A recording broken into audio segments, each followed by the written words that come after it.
Hey guys, so I just got back from the first day of HTML5 conference, dev conference in San Francisco. I'm a little tired, but just incredibly inspired. So it was just an amazing day for me. So I've come back with a bunch of ideas, and I'm gonna document them, and I'm going to I've been thinking on the way back, on the drive back, and just in general um, about what I want to do. So I wanted to document this and document my progress and see where I'm at in the next six months to a year. So to start off, what I really want to do. Well, one of the things I'm like annoyed by constantly, and I saw today at the conference. A fellow who did a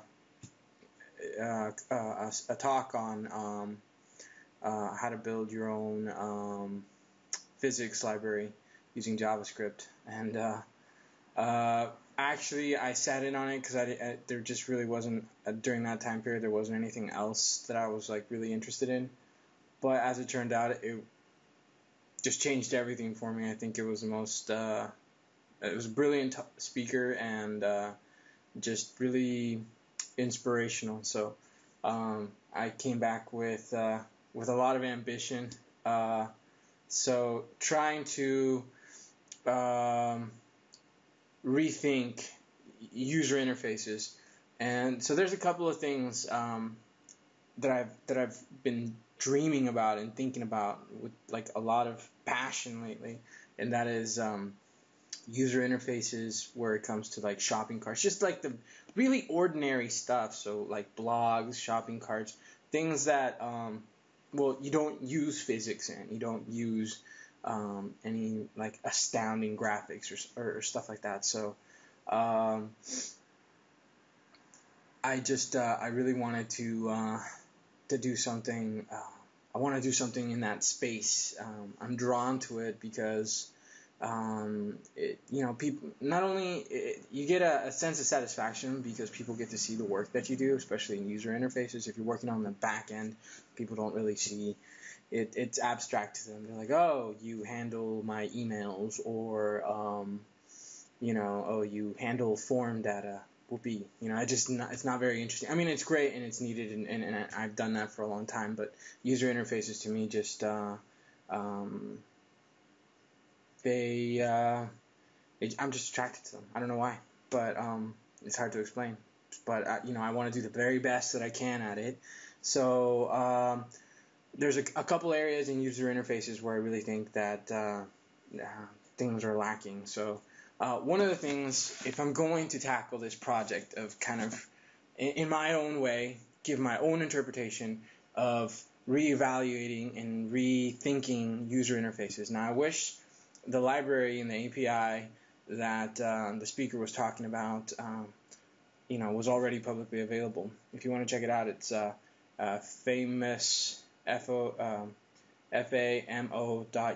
famous. It was really, really interesting what they did with just doing DOM manipulations, but I sidetracked. What I want to do is I want to take that idea and what they've done as far as rethinking the way we interact and we use JavaScript. I want to do that with JavaScript, kind of a series of my own interpretations of what they should be. And hopefully in the future, when this API and this library becomes available, I can play around, or I can, work with it. And from what I intend to learn in the next 6 months and intend to produce, bring that stuff into the scope. So I'm gonna do my best to keep that in mind, keep the future in mind, keep famous in mind. There, like I said, there's no projection yet as to when it will be available, what they did was just brilliant. It just really made me rethink the future. So I feel like in order to redo the APIs for the future, or not the APIs, but the user interfaces for the future, we got to really start thinking about physics. So some of the things I'm going to be working on are for my own projects, and is just kind of brainstorming rough draft of the things that I think that need to be addressed. One is validation. I hate the validation that exists right now, especially with like jQuery. There's one plugin that everybody uses. It's really outdated, and it was nice, 4 years ago when it was new and nobody was really doing this kind of stuff. It was great, but I think it's just it's not what it could be. So I'm going to try to tackle that and come up with a couple of different variations on it. I know there's a lot of HTML5 validation already out there that's native to HTML5, but let's see if we can augment this. Data binding. So, and promises. Basically, a lot of these are the things I want to like incorporate into my projects here, and the things to start thinking about. I'm not saying I'm going to change these scopes. I just know the pieces that I'm gonna utilize, the things that are gonna help me formulate the concept for that I'm gonna try to create. Right now, I'm just so inspired. I can't help myself. But so validation, data binding,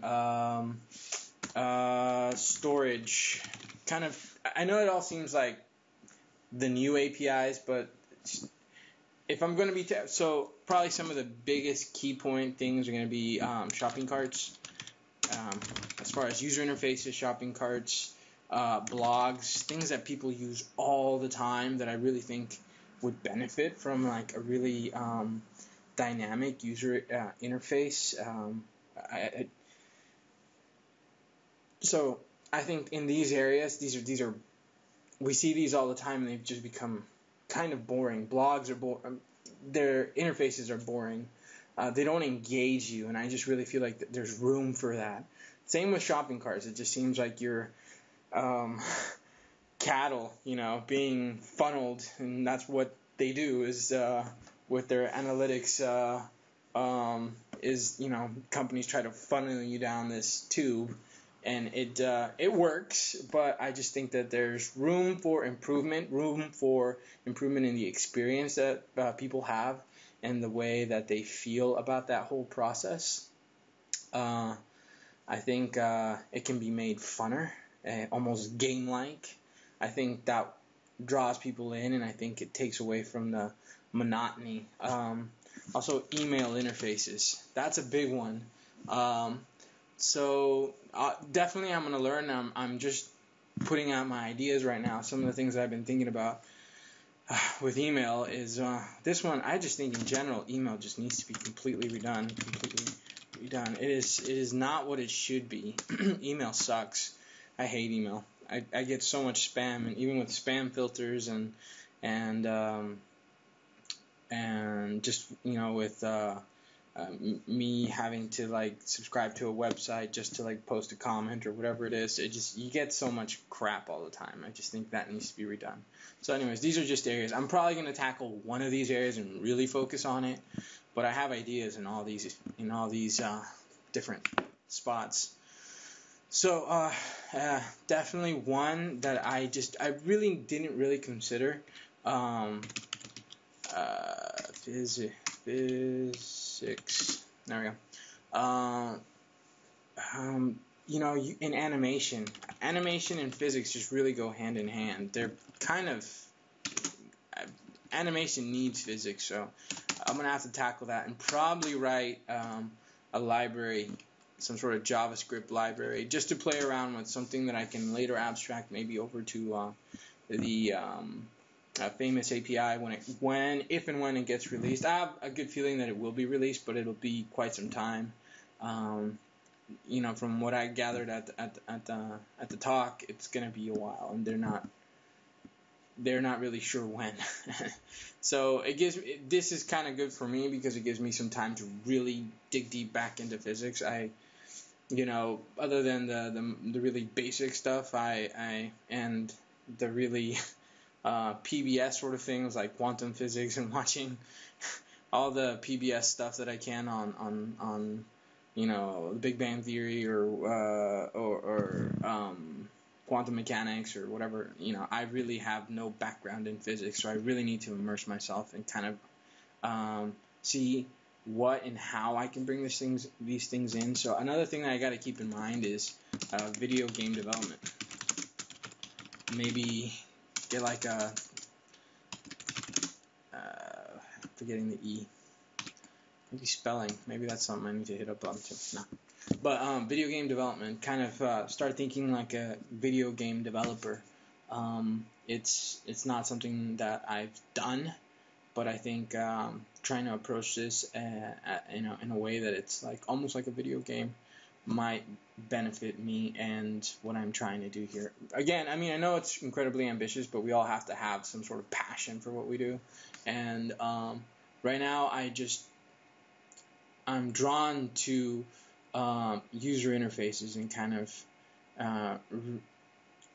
reinventing them. I mean, it's not always necessary, but I just think that the future holds so many possibilities, especially with HTML5 and the way things are progressing, that I just see that is the future, and I want to be a part of it, and I want to help propel that. And I know it's ambitious, but whatever. I've got to do something on my spare time, so we're going to see what I can come up with in 6 months to a year. So the other thing too is I'm going to need a way to test my ideas.